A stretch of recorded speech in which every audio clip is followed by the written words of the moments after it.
just wanna run, throw it away, run before the fans in me out. I just wanna run, run, run, run. I just wanna run, run, run, run. I just wanna run. I'm out here all alone. I try to call your house, can't reach you on the phone. I'm gathering up the love, I'm packing up my bag. It's more than you deserve. Don't treat me like a drag. I'm feeling like I keep on talking. I'm repeating myself, my words lost all meaning. I keep talking, I repeat myself. I just wanna run, hide it away, run because they're chasing me down. I just wanna run, throw it away, run before the fans in me out. I just wanna run, run, run, run. I just wanna run, like a king of chess. I predict your move. I think I know you better than you do. I'm sick of feeling cheap, cheated and abused. Sick of losing sleep, thinking about you. I'm feeling like I keep on talking. I'm repeating myself, my words lost all meaning. I keep talking, I repeat myself. I just wanna run, hide it away, run because they're chasing me down. I just wanna run, throw it away, run before the fans in me out. I just wanna run, I just wanna run, throw it away.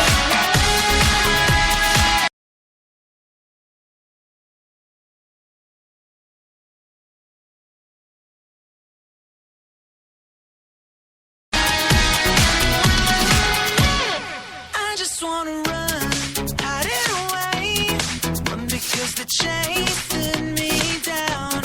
I just wanna run, throw it away, run before the fans in me out.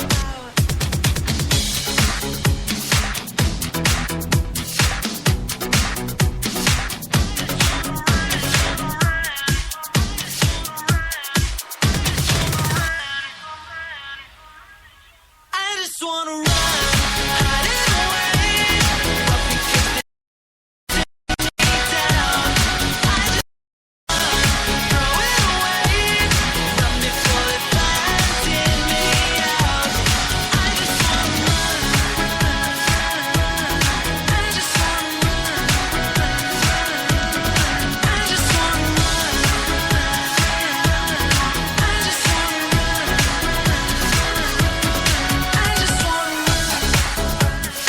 wanna run, run, run, run. I just wanna run, run, run, run. I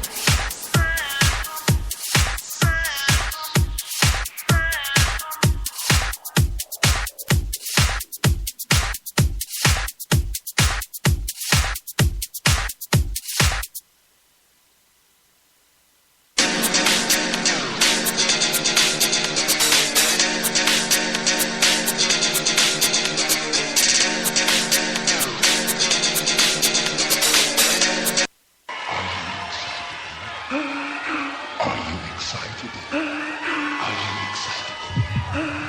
wanna run. Ladies and gentlemen, are you excited? I'm excited. Welcome to another week of iSpeakForYou.net races and events. Of course, Def Leppard in the background. You heard I Just Want to Run. And I've got three of the most fabulous people on the planet here. But, of course, before I begin with them and I introduce them and all that fun stuff, today's show presented by Williams Racing Academy out of Wimberley, Texas. Yeah, that coach, those guys and gals up there, they coach folks from Tour de France participants to folks that just want to get off the couch. But I got three coaches on the phone right now that'll get you off the couch as well. And, of course, Dragons Den Half, August 12th here in San Antonio. You want to do a race that challenges yourself. You don't want to do a flat race, say, with nice, cool conditions.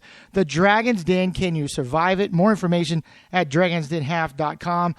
This weekend, you'll find us at the PTSD Foundation of America Summer Heat 5K and 10K here in San Antonio.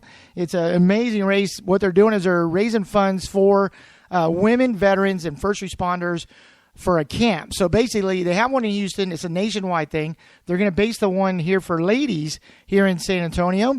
For ladies come and they stay for a while. They basically gather information, and their peers, which are ladies that are counselors, are going to be with them. It's not going to be guys in the room making it awkward because PTSD affects everybody in different ways. There are also different kinds of PTSD. So that race is a Saturday morning, 5K and 10K here in San Antonio. And then also there's all kinds of other stuff going on.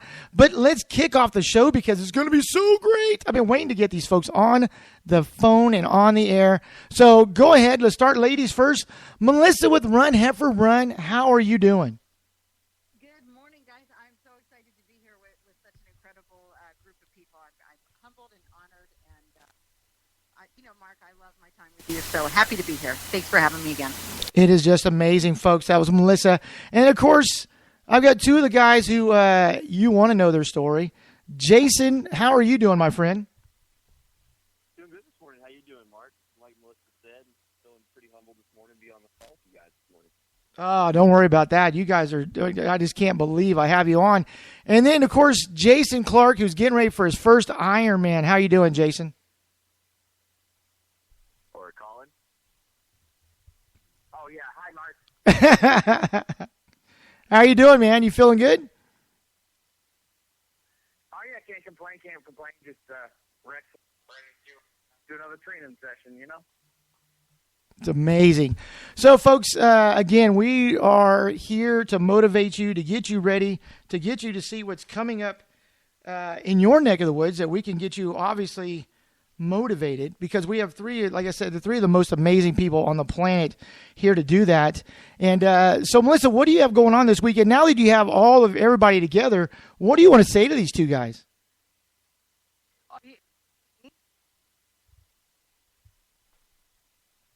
I think we're having some audio issues. Can you hear me? I can hear you. Oh, okay. Was your question directed at me? Yeah. How what would you like to say to Jason and Colin? I tell you what, I've been in their Facebook group and watching the people and the Touch the Fence campaign, and it's so amazing the power of just a couple people who can say, you know what, no excuses. I have been where you're at.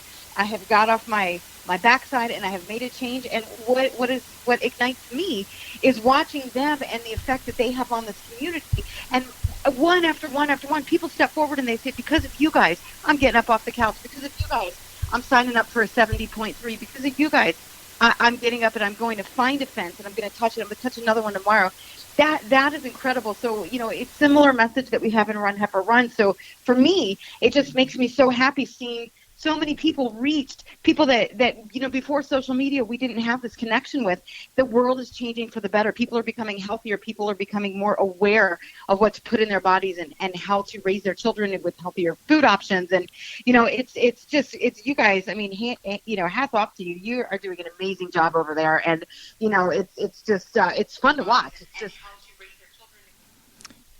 Colin, what would you like to say to the other folks? I mean, I know obviously you know Jason, and like you said, you've been in chat groups with Melissa and everything. How motivational do you think this young lady is to the masses out there in the world? Yeah, I mean, like Melissa said, this Touch the Fence has been pretty amazing. It is how I started with my first mile. I picked out a fence, and I walked to that fence every single day. And since that day, I've picked another fence every week and gone and touched it just to push myself to better my life. And over the last almost 3 years, I have done that. And now training for an Ironman, 140.6 mile one-day endurance event, training does get extremely challenging at times. And listening to the stories of the people that have got up off the couch, speaking to a guy last week that thanked me because it was the first time he actually got out of his house in 6 months, and that was to go touch the fence at the end of his driveway. I mean, it doesn't. You pick the fence, you just go touch it and better yourself every single day, and your life really can't change. So, for me, this Touch the Fence campaign is how I started my journey, but now it's how I keep inspired, keep motivated. I see other people that are doing it, and really, it motivates the heck out of me. It gets me inspired. It gets me fired up to, endure these long training hours. So where did you start? Before we move on to Jason, I mean, your story is just amazing. If folks don't know, how did you start, and where do you see your? I mean, everybody says, where do you see yourself in 5 years? Obviously an Ironman finisher, but where did you start? Where did you begin? Were you like Melissa, who said, you know what, enough is enough, and let's get it going? Right. So it started for me on Tuesday, January 21st, 2014. I went to the doctor, and the doctor turned to me and said, Colin, if you want to see your next birthday, you need to make a change. I was almost 300 pounds, blood pressure 187 over 143. Wow. Going to have a heart attack. Not going to see my next birthday. So on that day, I spoke with my best friend. She looked me square in the eyes and said, Colin, you're fat. The doctor and my best friend on that Tuesday changed my life forever. That day I committed to complete my first race, which was the Arizona Rock and Roll Marathon. Within a year, I trained for that marathon by going for my first mile walk run. It took me 28 minutes and 47 seconds to complete. But I touched that fence and completed that mile. And then from there, I've just been putting one foot in front of the other and continuing. In that year to that marathon, my first finish line, I lost 106 pounds and have maintained 100-plus pound weight loss over the last 2 years, completing 6 additional marathons. Wow. And now I train for Ironman Arizona in November. So from there, I just want to better myself every day. So when I put the time in and I do everything it takes to become an Ironman finisher, then we'll have to reset goals from there and aim higher. But I just try to put one foot in front of the other, lead by example, and, just make a better life for myself. That is amazing. And then you come run some ultras with me next year when you're done with this Ironman stuff. So, Jason, how are you doing? Are you out there still? Yeah, I'm still here. So how's the training going for you? Because obviously we met at Rock and Roll Las Vegas last year when your beautiful bride, Amy, ran her first half. And when you came down the line, I looked over and I was like, that kind of looks like him, but no, that dude is thin. I mean, who is this? And you're smiling and cheering, and I know you had a tear in your eye for Amy's finish, but how have you been? What has your transition been like from when you got up off the couch? See, my story is very similar to Colin. I didn't have a doctor point out tell me, but I had friends my age kind of the same way. I had a friend of mine I went to high school with, passed away with a heart attack, and my journey kind of started a little different. Amy, like I've said 100 times, Amy bought me a fitness tracker because I was mainly curious to see how much I was on my feet throughout the day at work, just so I had an argument to go home and say, I've been on my feet all day, I don't want to do anything. Right. I love it. But it turned into a challenge. Like Colin, I always like a challenge. And at the beginning, we live in a world today where there's always a fad diet or a fad exercise. For me, and this is why Touch the Fence is so awesome, it's simple. And that's what it was for me. Walk to the mailbox, and then the next day walk to this mailbox, and then the next thing I'm walking a mile. And I remember those days just being sore, just walking a mile, but feeling accomplished, and confidence was starting to brew. So for about a year, it was kind of a selfish journey, kind of on me. Family picked up on it. Like Colin, he nailed it. You lead by example. If you want, and that goes for every aspect of your life, your community, your job. I found more influence and change just by setting the example. If I'm doing it, this is what I expect of me, and then generally people kind of follow suit with it. My favorite saying is like with my kids follow footprints, not finger points. I love that. What was important, so it was important for me to walk the walk.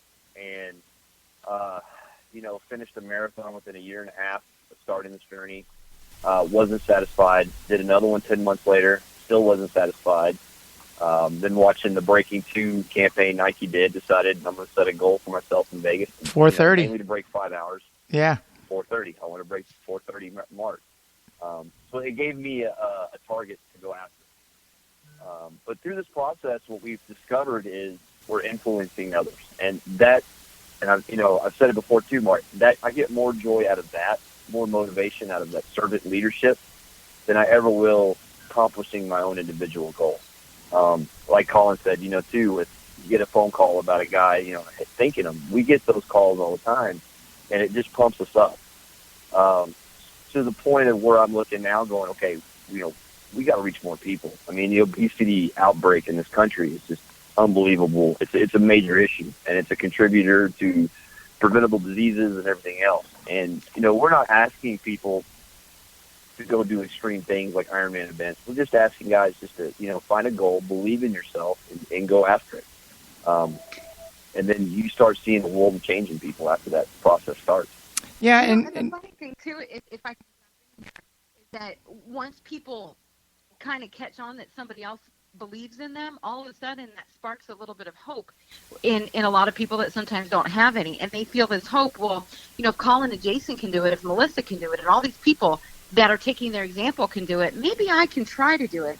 And that's where you see the most change, where you see people's blank expression and you see nothing behind their eyes. All of a sudden they become alive, and they catch on fire. And I, to watch that, that's the best thing. And like you said, there's so much obesity. It's an epidemic in this country, but even in this world as well, where if we can draw more attention to that and help people get motivated and just say, you know what, just for today, like you said, go out, walk to the mailbox, walk to the next mailbox, see how you feel. That sense of accomplishment, that's going to give them hope. And people need hope right now. People, for whatever reason, people want to feel that they can reach their goals. And if we can lead by example and make more people healthy in the process, what a gift and an obligation. It's an obligation. Now, between the three of y'all, and I'd like to get input from all three of you, of course, how is the reaction? Melissa, I think I've asked you this before, but how has the reaction been from day one, from your families, from your friends, from your coworkers to today? I mean, are you one of those folks that are like, hey, I got this coming up, and they're like, okay. I mean, I think we saw it on Facebook the other day that runners are annoying because they're always posting stuff about their workouts and everything online, and people are like, okay, I know you're running today, you don't have to tell me again. How's the transition, I would say, from the couch to where you are today been, the support like we're talking about from your family and from your friends? Jason? Jason, go. Oh, go ahead, Melissa. Oh, no. Let Jason go first. That's cool. For me, I have found it's a blessing and a curse. At the beginning, everybody was excited, and then you start realizing who your real friends and family are. Because a lot of people just don't have the mindset or readiness for it. And it goes back to, again, leading the example. But I have been blessed, just unbelievably blessed with surrounding my people with like-minded people that are in my corner, that keep me accountable. It started spreading into my family, with Amy, perfect example. Neither one of us were any type of runners. We occasionally went to the gym, but it was kind of like a fad thing. But it was, I started doing it, and she started doing it. I just found out my mother-in-law is going to the gym now and has a trainer. And then, look at my daughter. We live with kids nowadays that are sedentary, and now my daughter's my quote-unquote Ironman coach. So if I'm out there running, she's wanting to run with me. She's gotten to the point now where if she sees my gym bag in my hand, she's right behind me. So it's just awesome. But with friends and family, I've had pretty good feedback with it. I've even seen guys at work start doing a transition into, one guy, he started working, he went and bought an elliptical, and he's starting his journey now. So it's very contagious. I think the main issue was where I found was there's so much information, a lot of it's wrong. And if we just follow the KISS method, keep it simple, stupid, then we're successful. I think we just kind of, that's where learning curve. So that's where the community and friends and family really came in. And plus they keep me humble. So it's been overall been a pretty good reaction. My close circle has gotten a little bit smaller, but you kind of have to get rid of the toxic people, and they do exist. Oh yeah, people that I don't know if it's an insecurity thing or what, but they see your success and they've always got a negativity. I still try to reach out and lead those people, but I don't let them penetrate. So it's just kind of one of those things. But overall, been a real big blessing. All right, Melissa, what do you got? Well, I was going to touch on that. It's definitely a huge blessing. And in terms of immediate family, I've watched my children really awaken to the pluses and minuses of what they're putting in their mouth. And my daughter this morning was, she wanted tuna for lunch. I don't know many teenagers who want to take tuna to high school, but she said, Mom, yeah, they won't be getting swapped for that. Oh, I'll swap you my Subway for that. No, that's my tuna. Yeah, not so much. But I want to speak to the tightening of. I have noticed too, and most of the people have been so supportive, and like Jason, I've been blessed. But there are some people that I think, based on their own insecurities, I will see at family gatherings where people watch me to see if I'm watching what they eat. They feel that I'm judging them. I'm not even paying attention necessarily. But there's some of that, like, oh, she's super healthy now, she's probably judging me for what I eat. And so I've heard that from some people. Well, I don't feel comfortable, going to a party with you because you're eating salad and chicken breast, and I'm eating 3 pieces of cake, and so I think what it does is it enables people to look at their own actions. When somebody else is watching theirs, and they say, "Wow, Melissa's doing that, and I'm still eating 3 pieces of cake," and it brings to awareness what they're doing. The more insecure ones sometimes don't take kindly to that, and so I have let some friendships go because they were toxic, where some of the friends were like, Melissa's my fat friend and I need to keep it that way. Well, all of a sudden when Melissa got healthy and became fit, their insecurities came to the table. And so those types of relationships, you still lead by example, but you do hold those people more at arm's length. And I think it's a natural progression of everybody's evolution in terms of their own journey, but something to keep in mind too. But it's really cemented those friendships, that the people that were there for me all along, that loved me no matter what. I mean, my husband, he loved me when I was 260, and he said, you're beautiful no matter what. I just want you to be healthy.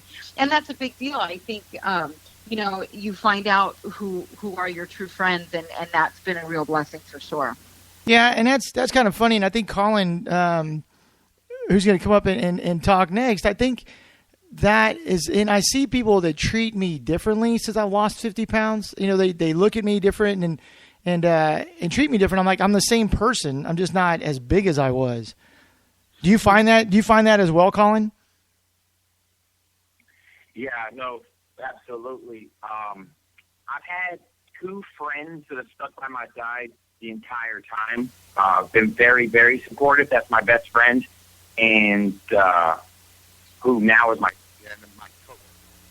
He guided me, giving me advice for running. I mean, when you're almost 300 pounds and you tell all your friends and everybody that you're going to complete a 26.2-mile marathon within a year, and you can't run, you're not active, you eat fast food 3 times a day, they're going to laugh at you. I have a folder full of screenshots of people laughing at me, telling me I can't run, I can't complete this marathon, I won't complete this marathon. I still have it to this day. It's very motivational even now. But yeah, you have to get rid of the toxic, negative people out of your life, and that's how I found that I had success fast. Is I pivoted at the right point. I didn't try to make somebody like me or try to treat me nice. Or, I just got rid of them. It might be harsh. Some of it might be like a little extreme. Right. But it's what I found I had to do in order to be positive. I couldn't be just positive 95% of the time and then have this negative Nelly come in and ruin that positivity. But yeah, my parents, for 40 marathons my first year, they drove to every single one of them. They were there at the finish line. They were there, and that there, having 2 people like my parents at the finish line or at the start line, like in Vegas. I saw them at the start line and then at the finish line, because they were there. They drove 10 hours, 12 hours to get there, but they saw me twice. But seeing them, that support, means the world. So, yeah, my circle got a lot smaller, but I have added additional people to that circle, like Jason, people that are like-minded, that believe in my goals now, that believe in me. And in return, I obviously, believe in them, and they inspire me, they motivate me. So I think it's key that your support system, no matter how big, I prefer it to be small, but as long as your support system supports you and believes in every single thing, even crazy as it may seem, as long as they support you, magic can happen.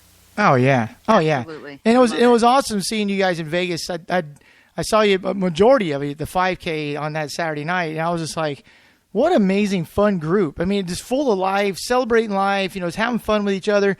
And then we all three, there's people that are listening too that go to races. People run and like, oh man, I didn't run the time I wanted. And then they go get refreshments and then they mope around and they complain about this or that. And then they leave. And it's like, celebrate being here. You're on your feet. And I walked into a store the other day and the young lady's like, oh, I think I was in Kohl's or something, hey, welcome to Kohl's. And I said, plug for Kohl's, I guess. And I was like, oh, thank you. And she's like, how you doing? I'm like, well, I'm upright and breathing. And she just started laughing. She's like, I love that. I'm like, oh, it's the truth. I'm celebrating life every day because life is so precious. And you guys know this. But before I begin, with this question, I want, Melissa, I know that the FFtFL, don't ask ladies their age, but how old are y'all and where are you in the country right now? Do you want to start with me? Yeah, go ahead. I am 29. No, I'm kidding. I'm 43, and I am here in Arizona. Colin?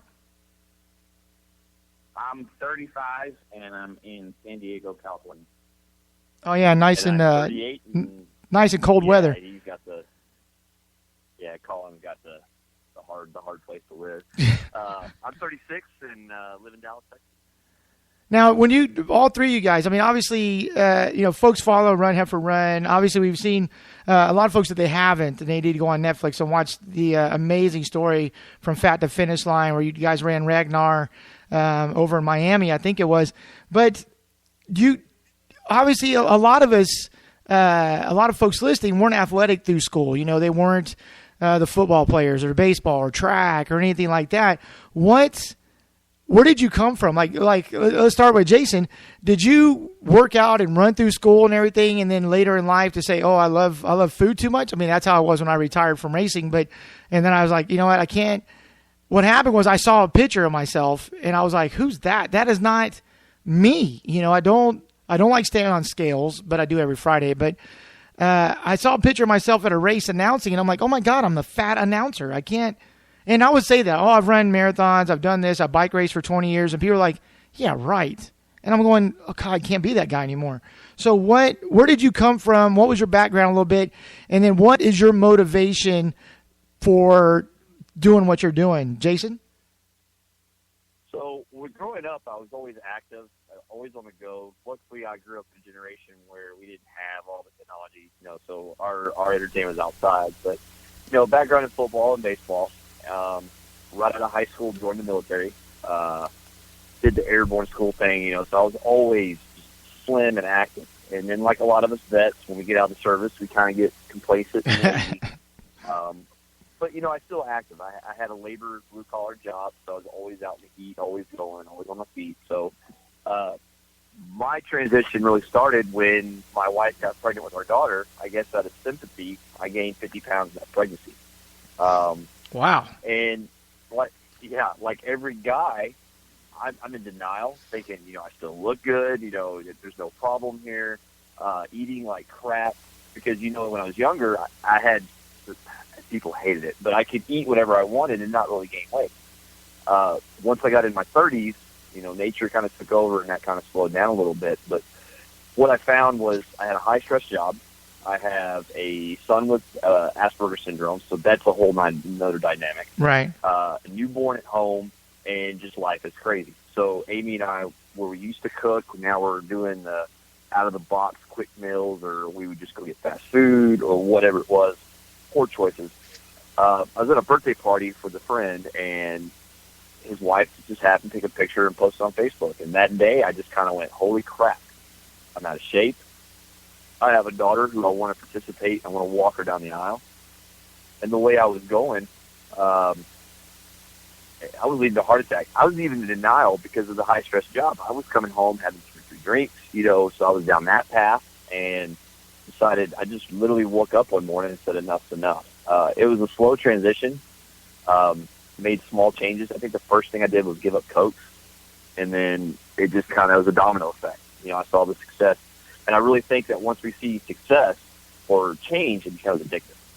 And that's the thing. I think a lot of people fail because they starting Monday, I'm doing everything, and then what happens. Life happens. Yeah, life happens, or like my favorite thing is to say I don't diet, because when I diet, I say I can't have something, and when I do that, I want it more. So I made decisions. I changed my mindset in a positivity of saying, okay, I really want that cheeseburger and fries, but is that going to help me get to my goal? Is the future Jason going to thank me for what I choose right now? And if the answer is no, then we make that decision. Now, do you have it at the? And Colin's can answer this as well when he comes up. And do you have that as I want to say like a motivational thing? It's like, oh man, when I finish Ironman, I'm gonna go get a cheeseburger and fries, that kind of thing. I do, I made a bargain with myself, and it actually changed, because what I'll say is, and I think it was Colin and somebody else gave us advice. Go 6 days where you're on plan. Like Amy and I are on an experiment now of trying to figure out is eating clean actually, because that's the biggest argument. It's too expensive to eat healthy. What we're finding is that's false. You just got a meal plan. But anyway, so I have 1 day a week on my Monday where it's recovery day. That's the day I decide I don't care what I eat. But what I have found is on those days, the habits of the week are starting to carry on that Monday. Or I'll go eat that cheeseburger and fries, and I'm so sick to my stomach now that I'm miserable that the next time I remember that, I usually don't do it. Yeah. But it's those small changes throughout the journey because like they said in the documentary, Rick, one of the 12 runners in Fast Finish Line, said it. We learn to get fat over a long period of time. So we have to reverse that in the same way. It's not like we woke up one morning and started eating fast food and we're 300 pounds. That happened over time. Yeah. Sometimes it even started out when we were kids. So as an adult, you kind of have to reverse that, and sometimes it takes time. And that's what I encourage others. It's not going to happen overnight, but if it's worth it to you, just keep putting, like the cliche, one foot in front of the other. Yeah, that's why I keep saying move forward. Just keep moving forward. You're going to, and y'all three know this, and Colin could touch on this, and Melissa could touch on this as well. You're going to have bad days. You're going to have days you're like, oh, I don't want to go to the gym. I don't want to go run today. I don't want to go walk to the mailbox and touch the fence kind of thing. But like you said, your future self is like sitting there going, come on. I'm waiting for you to get here. That kind of thing. It's a lot. And folks ask me, how do you, like Michelle, my wife, she goes, how do you run for hours and hours without thinking about it? I'm like, I just don't think about running. I just think about life and my kids, and I want to walk my daughter down the aisle, that kind of thing. But it's just amazing what the motivation is out there. And when it goes to motivation, Mark, what I found in the communities in Run Heifer Run and Fast Finish Line and everything else, what I see people are more successful on is when they have a set goal. Yeah. If you don't know where you're going to go, you don't have any guidance. So I think I was reading a book from Dean Canassis, and he even said it. People have more of a weight loss success rate when they have a goal in mind, whether it be like for Colin, a year from now I'm doing a marathon, and then all of a sudden everything else is fell in place. Or with, like with Melissa and her journey. If you don't have that end goal, you don't have that mission, your chances of success are kind of, you can still do it. I would never say anybody can't do it, but it just helps the journey. And that's my motivation. I always set a race of the year, or, if I don't do this, not only am I letting myself down, but I'm letting 15,000 people in the community Facebook group down, or I'm letting my wife down. Here I am telling her she needs to do it, and I'm not doing it. What kind of leader am I? Yeah, congratulations to Amy, by the way. Significant milestone she just hit. Yes, 110-pound weight loss. She's running a Ragnar in, it's in June. Yeah, just a couple weeks away, yeah. And then she'll be turning to the half marathon in Vegas again. So, we're real proud of her. She's done a really good job, and she keeps me humble, believe me. Yeah, she's amazing. Now, Colin, do you recognize, or do you see that if you put something on Facebook, or you tell family and friends and say, hey, I'm going to do this, do you find it more accountable that you've told people?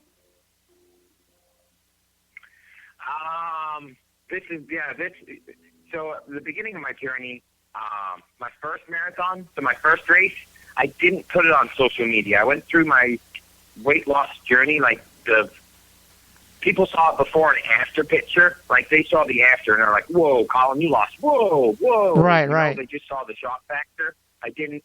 I was afraid. I was scared. I was afraid that the old Colin would say something and do absolutely nothing. Now I let everybody know.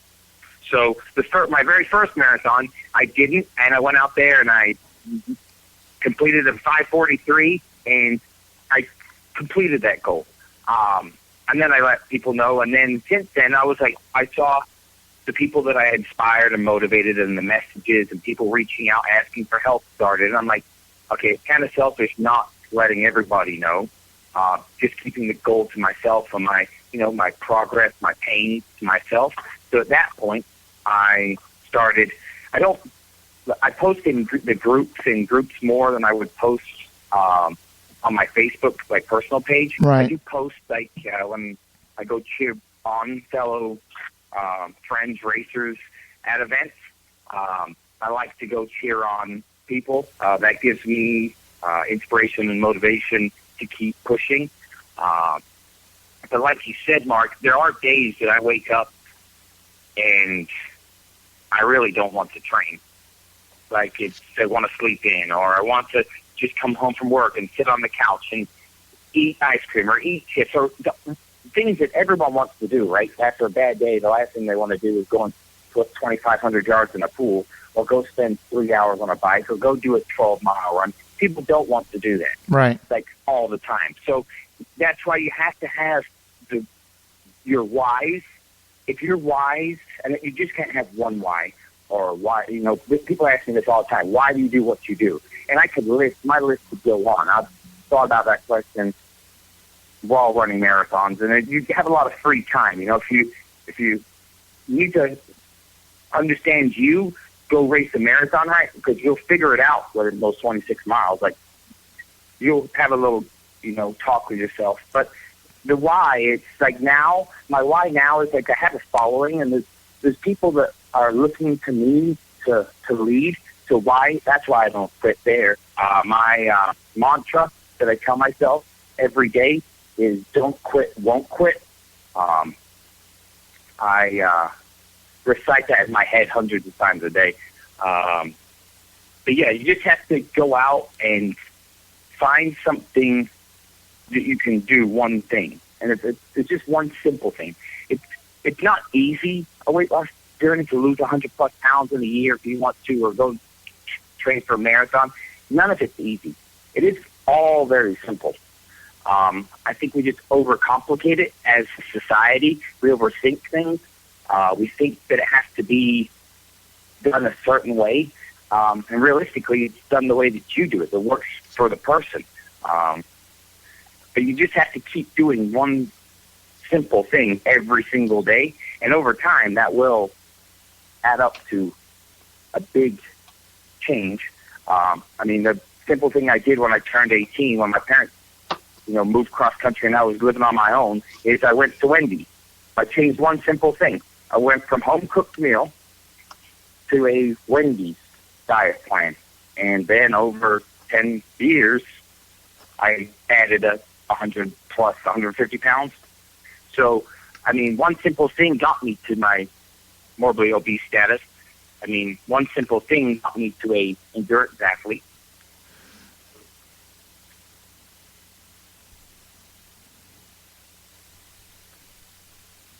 Yeah, it's something. Obviously, Melissa, you got a lot of folks that run Heifer Run.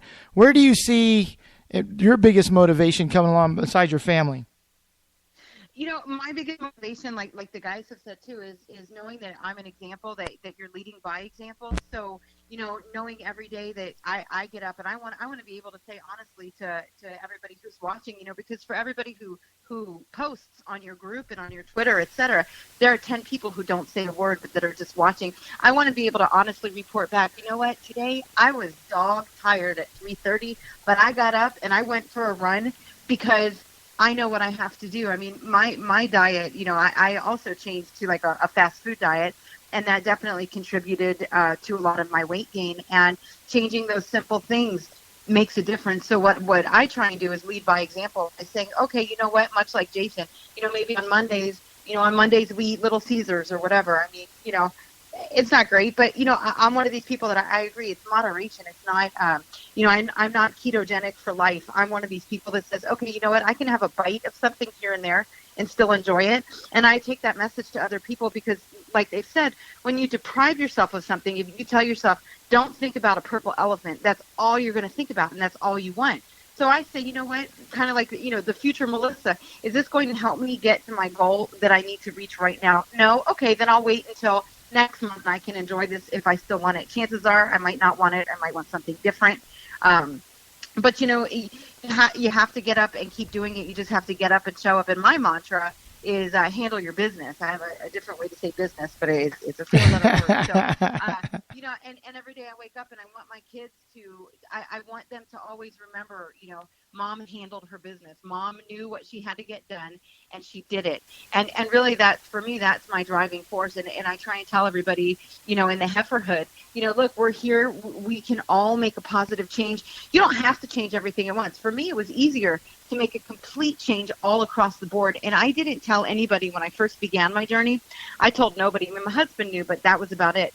And until you lose about 30 pounds, especially when you're morbidly obese, people just look at you and they say, did you change your hair color? Did you get glasses? What's different? Nobody notices until you've reached about a 30-pound mark, and then they start saying, wait a minute, did you lose 5 pounds?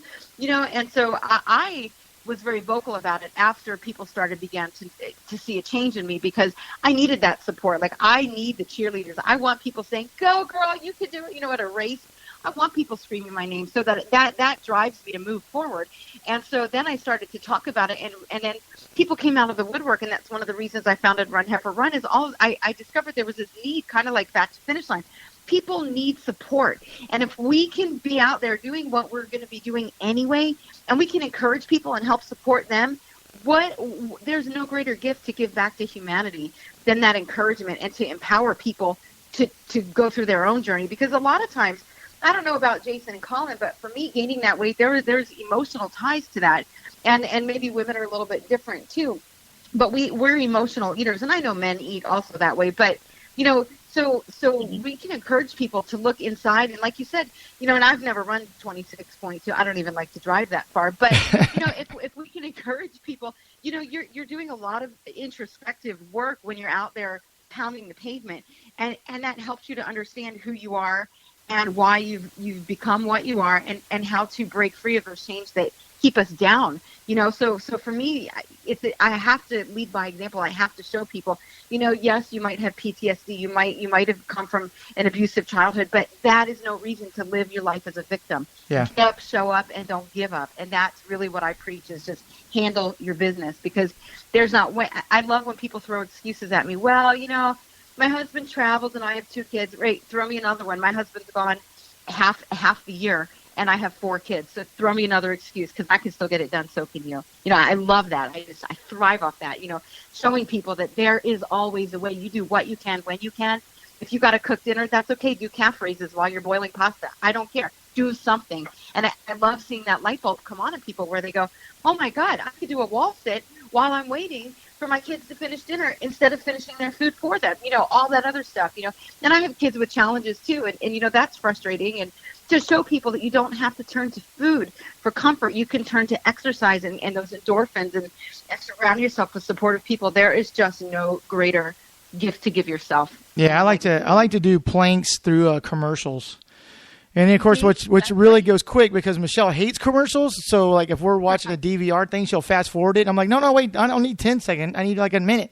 So, but my thing, and obviously a lot of us go to a lot of races and everything, and then everybody knows, Jason, everybody on the social media pages know that Jason's getting ready for his first, and obviously Colin as well, getting her first Ironmans and everything. Now, if you're in a race, and I like to see the 3 of y'all's input, if people are a little bit antsy, a little bit nervous to come up and talk to you because they know who you are and everything, or maybe there's someone who's listening that's on the couch, or so to speak, not really, maybe they are sitting on the couch, but and they're a little bit like, yeah, they did this. It took them years. I don't know if I want to wait years. There's no app for this, What would you say to these folks about, hey, let's go tomorrow, make it day one. What do we need to do to help people? And obviously children, as Colin was saying, obesity is so bad in this country. I mean, in Texas alone, you can't go a mile without a fast food place or a Starbucks, which I used to love, but I found out that my Venti white chocolate mocha was, 1,500 calories or something. So what do you say to these folks that are like, I don't know if I have the time, it hurt when I walked on the treadmill the other day. It's going to hurt, folks. It's going to be painful. But you know what? There are people out there that are going to motivate you, that are there for you, your biggest and loudest cheerleaders, as I like to say. So, Jason, what would you like to say to someone who's listening that hasn't gone off the couch yet? Well, we all know the toughest lift is off the couch. My advice is pretty simple. Just make one change. Whether let's use sodas. We all drink. I mean, we're in Texas. We drink Dr. Pepper by the gallon over here. Yeah. So just make one simple change, and then when you get successful at that change, then like for me, it was just walking around the block. And what it ended up doing is I turned off the TV. I had awesome conversations with my kid. So you start seeing things, but you're not going to see it if you're just sitting on the couch. I'm with Melissa. You can give me any excuse in the world of why you can't get off the couch and make a change, and I'll give you every single solution. But it's just that small change, and then just go from there. I don't know.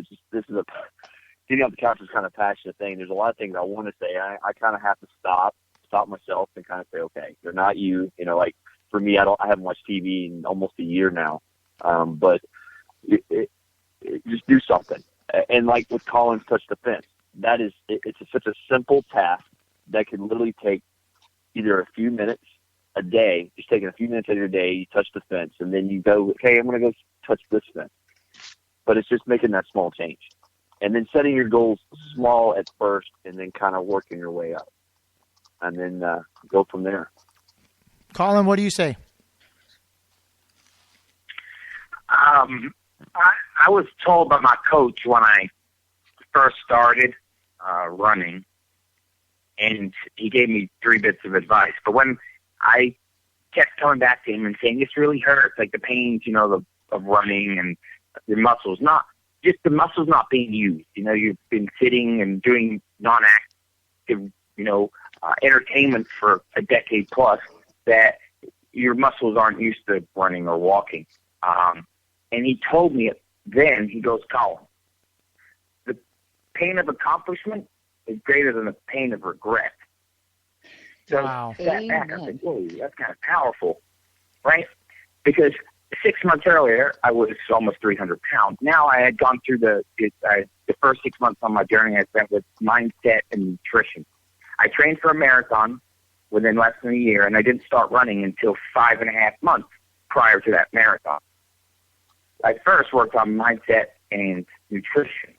So my advice to anybody listening or at a race is if they see me at a race, please come up and speak with me. I'm very open. I'll answer any questions.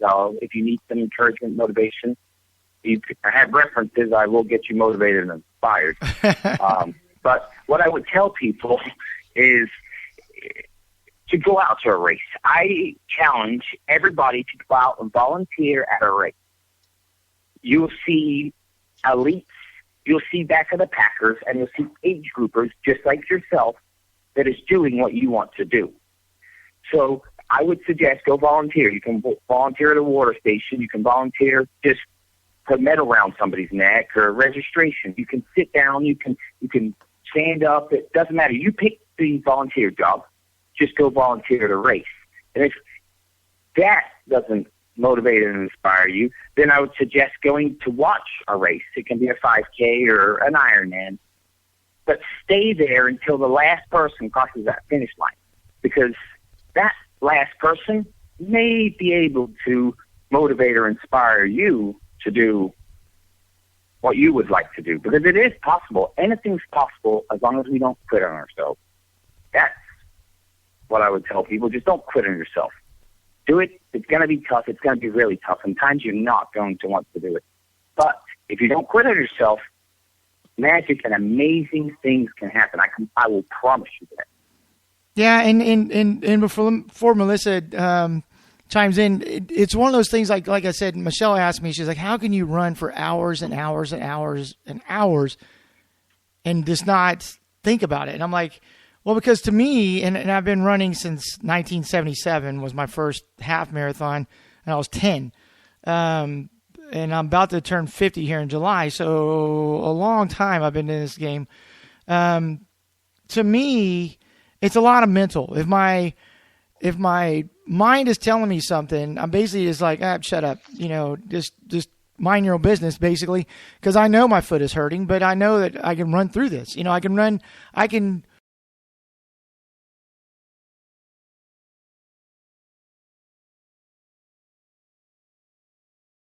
that you can push through, I guess is what I'm trying to say.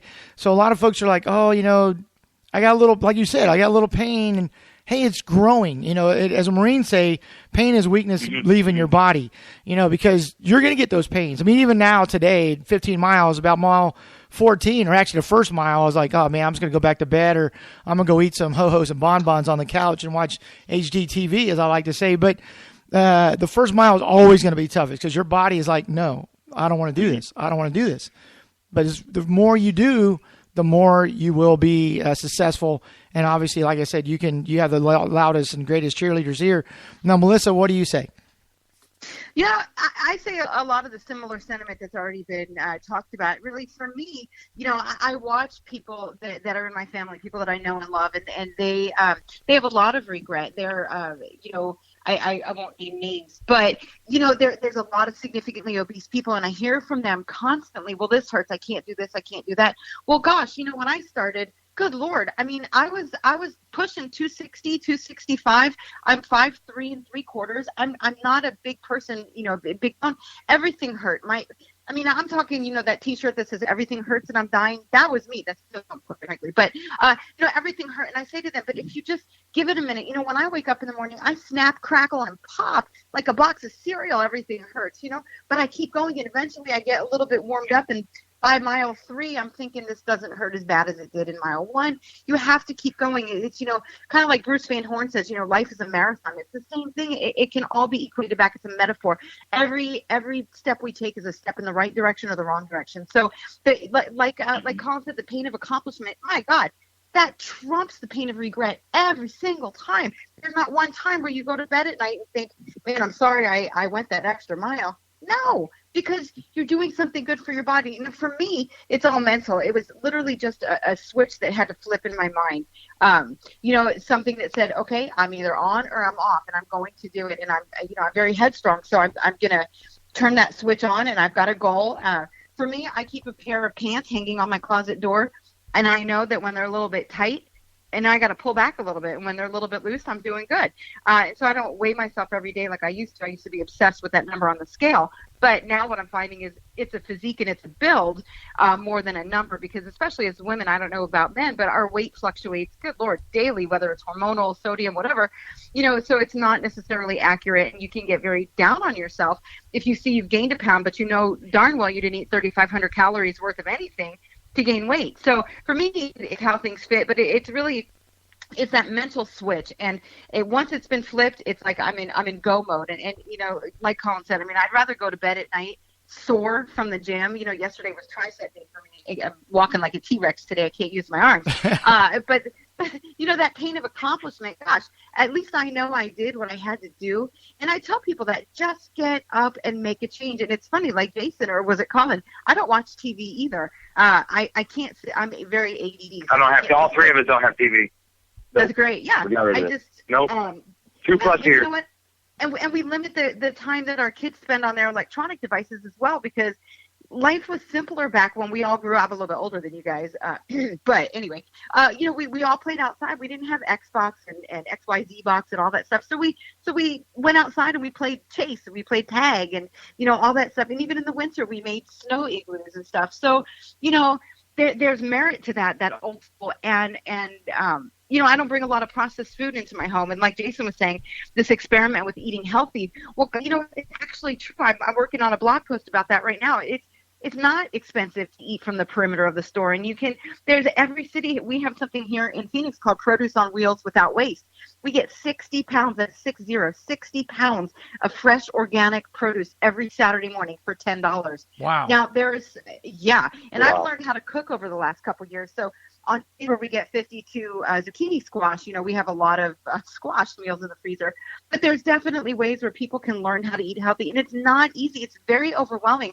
I'm chatting right now with Charlie online, who's listening. Hey, Charlie, we're talking about a couple things, and one of the things is, I've learned it can be overwhelming, all these changes in the beginning, but to learn how to cook, that's a really big deal. But when you take it step by step and you find this group of people that can help you and say, here, try this idea, try that idea, all of a sudden what seemed like climbing Mount Everest is now just one step in front of the next. And, once that you're going up one hill, all right, let's turn the corner, let's conquer another hill. And so that support is definitely key. I just think, finding the support and latching on to those people who are willing to help you and share their story and say, I tried this, it worked. I tried this, it didn't work. There's merit to that. And surround yourself with people who've made those changes already, who are continuing to make those changes. And life just becomes so much brighter. I mean, every day I wake up, I'm just thankful to be here. I'm thankful for another day of good health. And I read recently some study, every mile we run adds another 7 hours or something to our lives. Something like that, and I thought, wow, that's pretty good, Wow. Every day is a blessing. I need to go run. Melcy, I just did 15 and I need to go out back out. And to add to Melissa and Colin's point, when we first start whether it be a weight loss journey or if you want to cook or a race, we always think about that.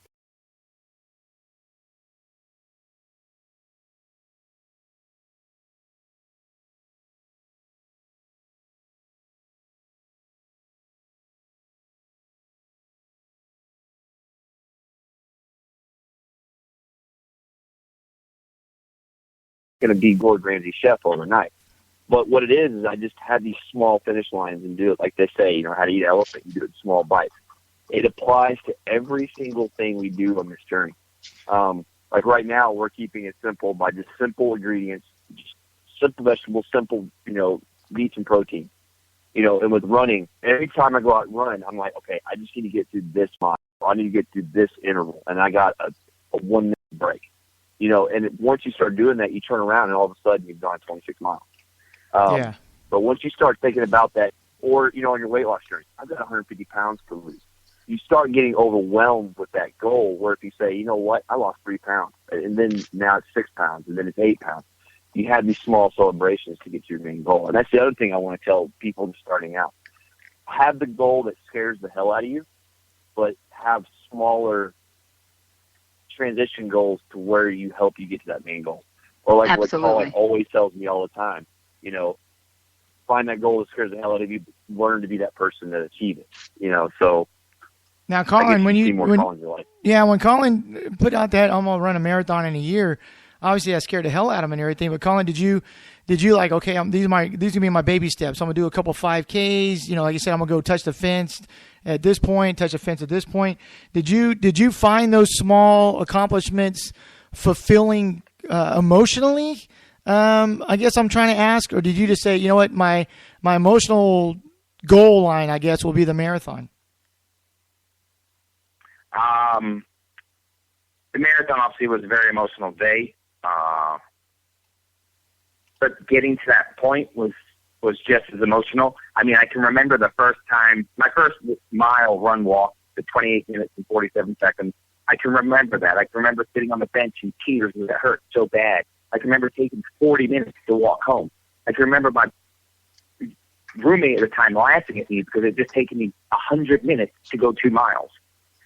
But I also remember not being able to, run that 4 minutes without, or the one song, the Lee Bryce. I don't dance, Lee Bryce Yeah, song. yeah, I yeah. don't dance. That was the first song I ran to without walking. I can remember my first mile without walking. The first 3 miles without walking, and so on. It happened within 6 months. So it was pretty quick. But I believe it's all mindset. When I was morbidly obese and I committed to running that marathon, that was my very first running race. I didn't run any 5Ks or 10Ks or half marathons before. I didn't know what the race environment was like. I showed up at, 5:30 Sunday morning at the marathon start line in downtown Phoenix. And I was like, whoa, what I got myself into. But no, I along the journey, I celebrate every goal.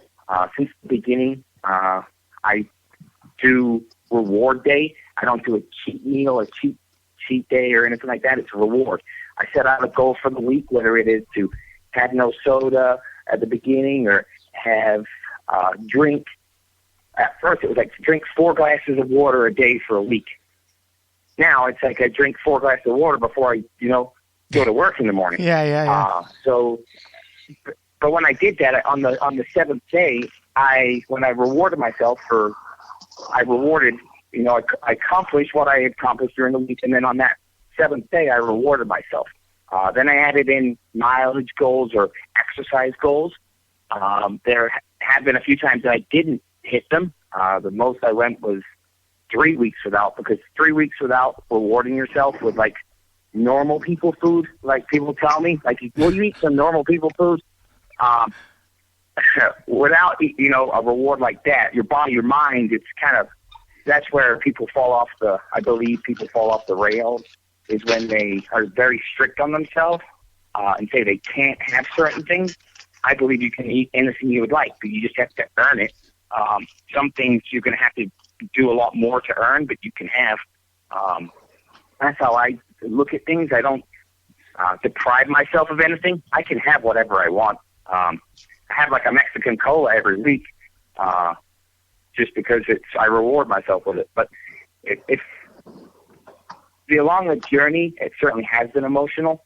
You have to remember those emotional moments, because when going gets tough, whether it's like mile 20 of a marathon or on a training run at 4:30 in the morning, when you really don't want to do it, if you remember the times that you did do it, that there will every time get you to keep putting one foot in front of the other and not quitting on yourself, whether it's in the middle of a race, when it gets tough, like mile 7 or 8 of a half marathon, or mile 4 of a 10K. It's going to get tough, but,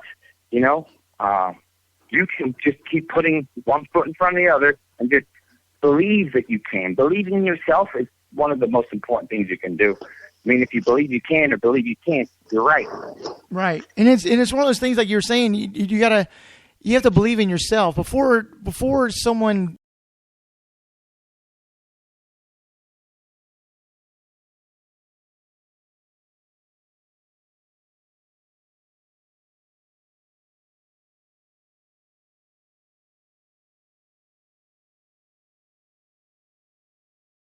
No, you can do this. You can do anything you set your mind out to. Mm-hmm. Correct. And one of the things, a piece of advice I'd give people is get rid of the TV. Yeah. I got rid of the TV, and then I can't. Now I have to. Now my entertainment at night is not sitting in front of the TV for.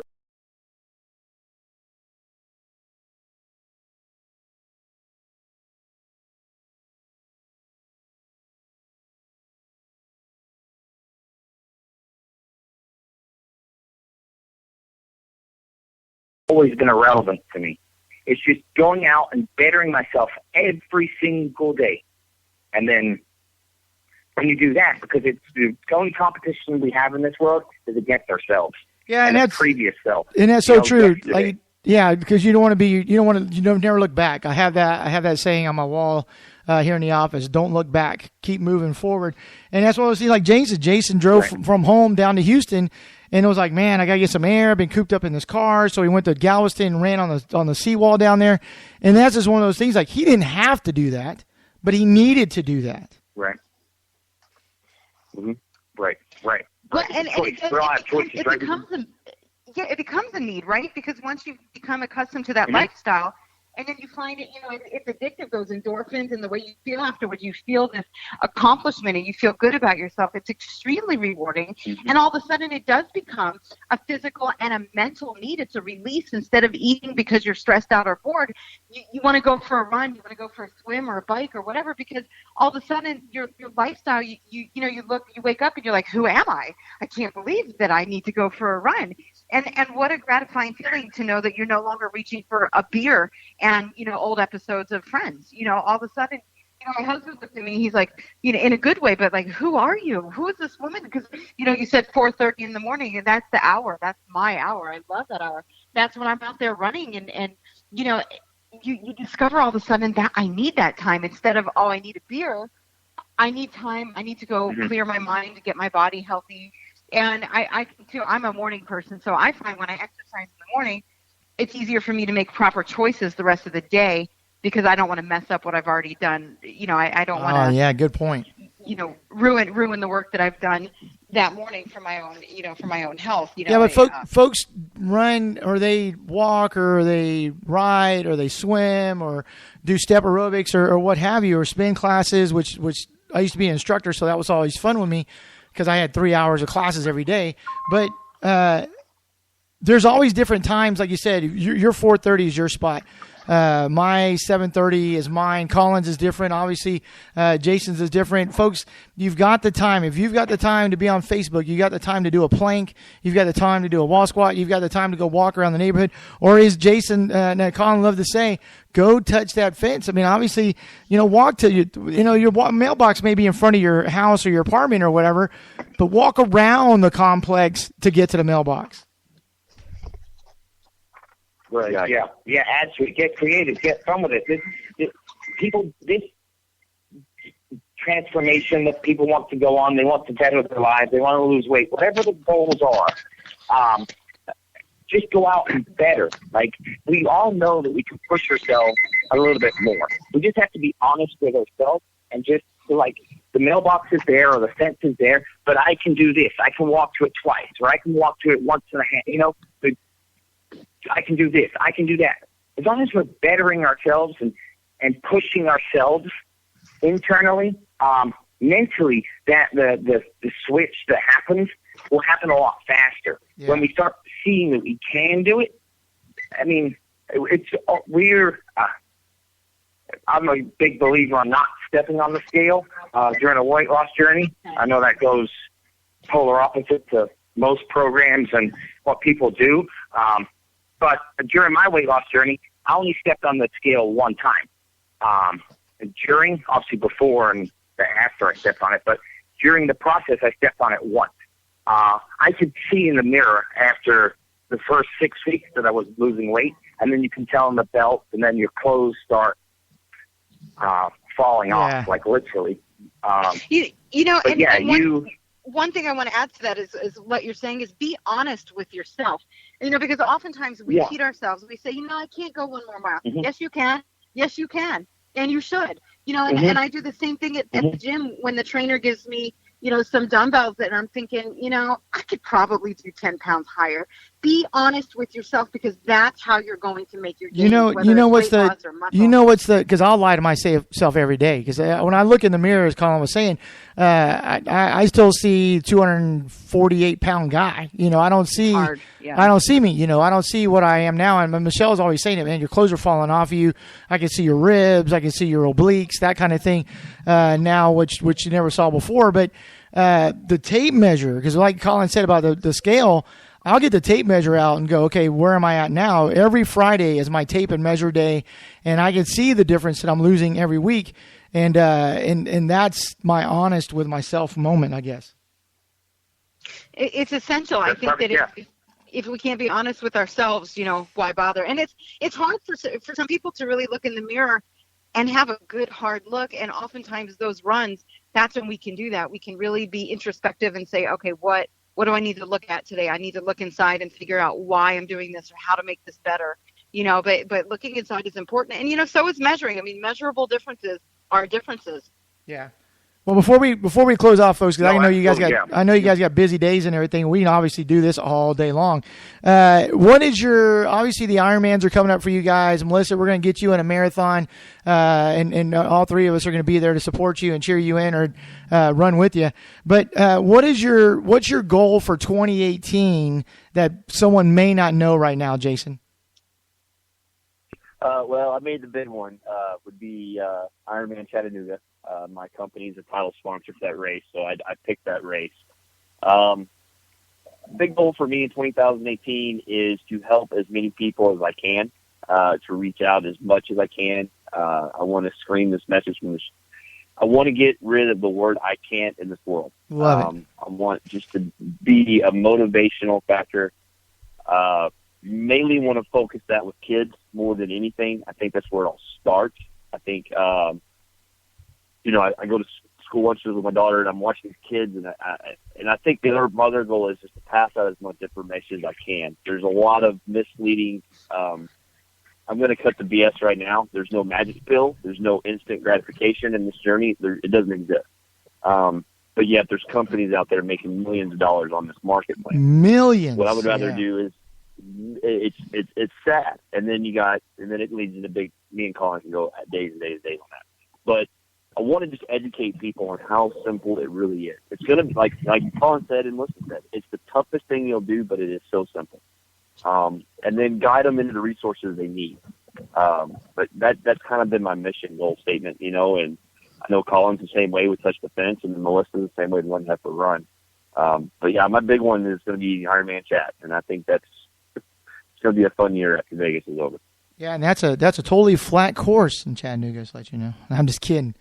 Yeah, it is not flat. It is not flat. But you're up there. You're up there in North Texas, so you got some hills up there, and I'll be up there in a couple weeks for the McKinney Bike to Bricks Friday night extravaganza.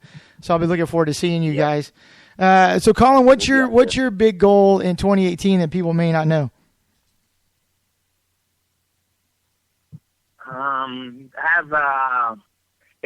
2018, I think, is going to be about other people. I have a goal that I'm not ready to make public, but it's going to have to do with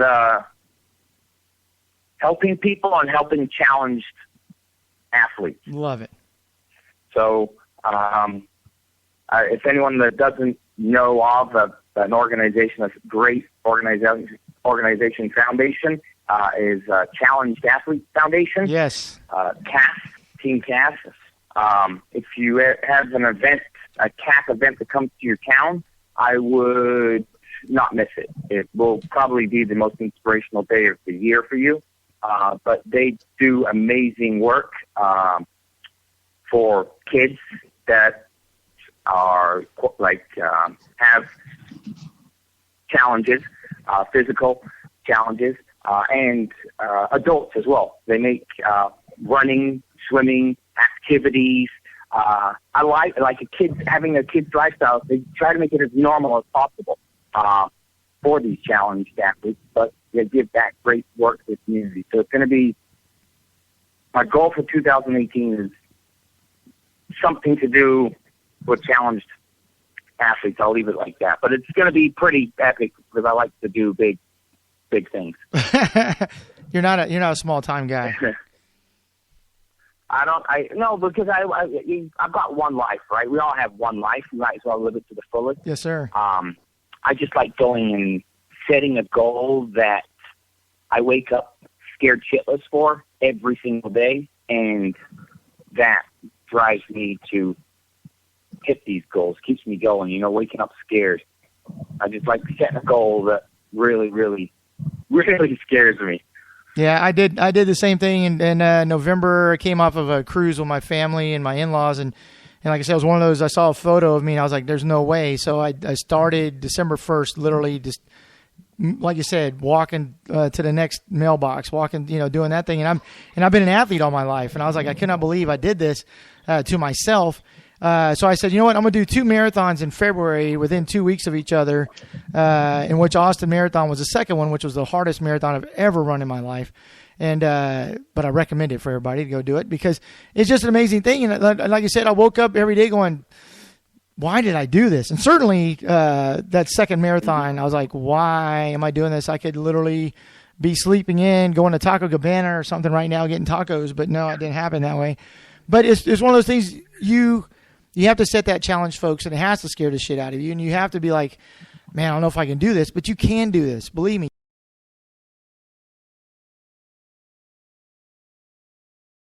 What do you got in 2018? 2018, much like the other gentleman, I would like to continue to be a beacon of hope for other people. People, for whatever reason, have found it easy to relate to me, especially women, their moms are busy. Sometimes their husbands travel. I would like to continue to be that beacon of hope to people and to cut out the BS and say, you know what, let's cut the excuses. Let's get this done. It is so scary to make such a huge life change because you have to face all of your demons. But my hope is to be able to continue to inspire people and say, you know what, but we can do this together. We can get resources. We can help you. We can get you past whatever crap is holding you back so that you can blossom into the person that you want to be and that you've always been. I have a bracelet that I wear and it says, remember who you wanted to be.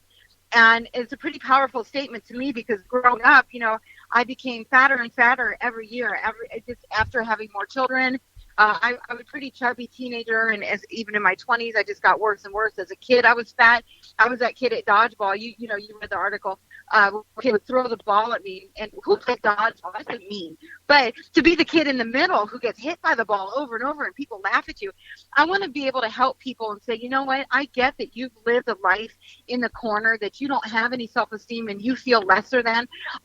My goal is to help people realize the power within, the power that one single mindset can change, to wake up and flip that switch. And that's the one thing I see with all of these successful weight loss people and athletes, Ironman specifically. There is a switch that flips on in your mind.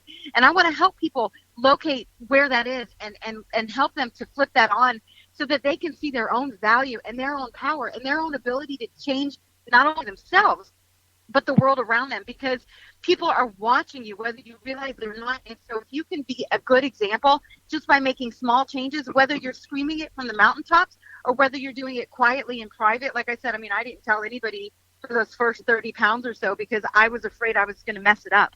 So if I can help people understand that they have the power within themselves, what an amazing honor to help guide those people along their path and to set up a community much like Jason and Colin have done that provides support and encouragement and lets people vent and say, you know what, I'm having a bad day, but it holds people accountable. Or you got 10,000 people saying, I'm waiting for you to report back that you went on a run or a walk or a crawl or that you didn't eat a cheesecake for dinner.